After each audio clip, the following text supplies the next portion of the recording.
Start. ಪೂಜ್ಯ ಕನ್ನಡಿಗರೇ, corona ಆದಮೇಲೆ ನಮಗೆ ಏನು ಮಾಡಬೇಕು ಅಂತ ಗೊತ್ತಿರಲಿಲ್ಲ. ಎಲ್ಲ ದೂರ ಆಗಿದ್ವಿ. ಒಬ್ಬರನ್ನೊಬ್ಬರನ್ನ ಮುಟ್ಟಿಸ್ಕೊಳ್ಳೋದು, ಮಾತಾಡೋದು, ಆಲಂಗಿಸ್ಕೊಳ್ಳೋದು ಎಲ್ಲ ನಿಂತು ಹೋಗಿತ್ತು. ಈಗೇನೋ ಸಿನಿಮಾ ಥಿಯೇಟ್ರ್ಗಳು ಓಪನ್ ಆಗಿ ಒಂದು ಸಿನಿಮಾ ನೋಡುವಂಥ ವಾತಾವರಣ ನಿರ್ಮಾಣ ಆಗಿದೆ. ಇವತ್ತು ಭಾಳ ಸಂತೋಷದಿಂದ ನಾನು, ನನ್ನ ಹೆಂಡತಿ, ನನ್ನ ಮಗಳು, ನನ್ನ ಗೆಳೆಯರು ಎಲ್ಲ ಸೇರಿ ಓರಿಯನ್ ಮಾಲ್ಗೆ ಹೋದ್ವಿ. ಅಲ್ಲಿ ನಮ್ಮ ಕನ್ನಡದ ಸಿನಿಮಾ ಒಂದು 1978 ಆ್ಯಕ್ಟ್ 1978 ಅನ್ನೋ ಒಂದು ಸಿನಿಮಾ ಪೋಸ್ಟ್ರು ಮತ್ತು ಅದರ ಕುತೂಹಲ ನನ್ನನ್ನು ಭಾಳ ಸೆಳೆದು ಒಳಗೆ ಕರ್ಕೊಂಡೋಯ್ತು.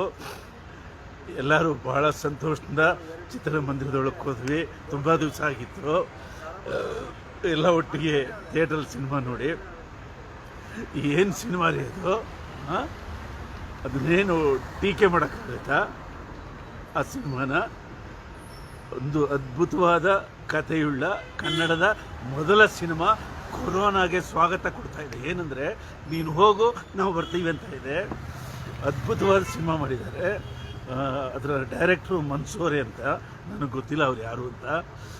ನಾನು ಸಿನಿಮಾ ಬಿಗಿನಿಂಗಿಂದ ಇಂಟರ್ವೆಲ್ವರೆಗೂ, ಇಂಟರ್ವೆಲ್ ಆದಮೇಲೆ ಕಡೆವರೆಗೂ ನಾನು ಕಣ್ಣಿಂದ ನೋಡಲಿಲ್ಲ ಸಿನಿಮಾನ, ಹಾರ್ಟಿಂದ ನೋಡ್ತೀನಿ.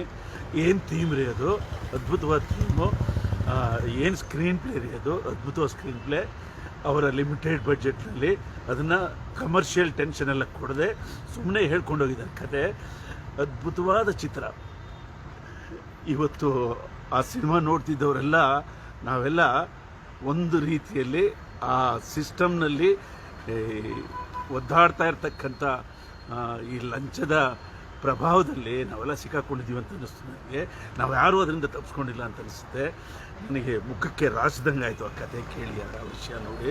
ಎಷ್ಟು ಚೆನ್ನಾಗಿದೆ ರೀ. ಒಬ್ಬ ರೈತ ತನ್ನ ಸಾವಿನಿಂದ 1-2 ಲಕ್ಷ ಸಿಗುತ್ತೆ ಇಂದ ತೆಂಗಿನ ಮರದಿಂದ ಬಿದ್ದು ಸಾಯೋ ಒಂದು ದೃಶ್ಯ ಇದೆಯಲ್ಲ, ಅದೊಂದು ಸಾಕ್ರಿ. ಭಾಳ ಚೆನ್ನಾಗಿದೆ. ಚಲನಚಿತ್ರ ರಂಗವನ್ನು ಉದ್ಧಾರ ಮಾಡೋ ದೃಷ್ಟಿಯಿಂದ ನಾನು ಮಾತಾಡ್ತಾ ಇಲ್ಲ.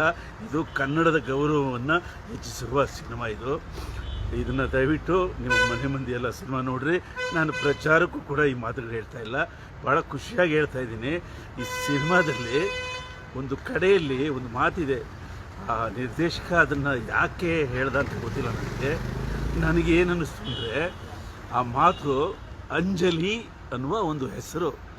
ಅಂಜಲಿ ಅನ್ನುವ ಹೆಸರನ್ನು ಹೇಳಿ ಆ ಸಿನಿಮಾ ಮುಕ್ತಾಯ ಮಾಡ್ತಾರೆ. ಅದು ಒಂದು ಹೆಸರು ಅಂತ ಅವರು ಮಾಡಿದ್ದಾರೆ. ಬಟ್ ನನಗೇನು ಅನ್ನಿಸ್ತು ಅಂದರೆ, ನಮ್ಮ ತೆರಿಗೆ ತಿನ್ನುವ ಎಲ್ಲ ಸರ್ಕಾರಿ ಕೆಲಸಗಾರರು ಲಂಚ ತೆಗೆದುಕೊಳ್ಳೋದಕ್ಕೆ ಮುಂಚೆ ಒಂಚೂರು ಅಂಜಲಿ. ಅಂಜಿಕೆ ಇಲ್ಲದ ಸಮಾಜ ಆಗ್ಬಿಟ್ಟಿದೆ ನಮ್ಮದು. ಅಂಜಿಕೆ ಇಲ್ಲದ ವ್ಯವಸ್ಥೆ ಆಗಿಬಿಟ್ಟಿದೆ.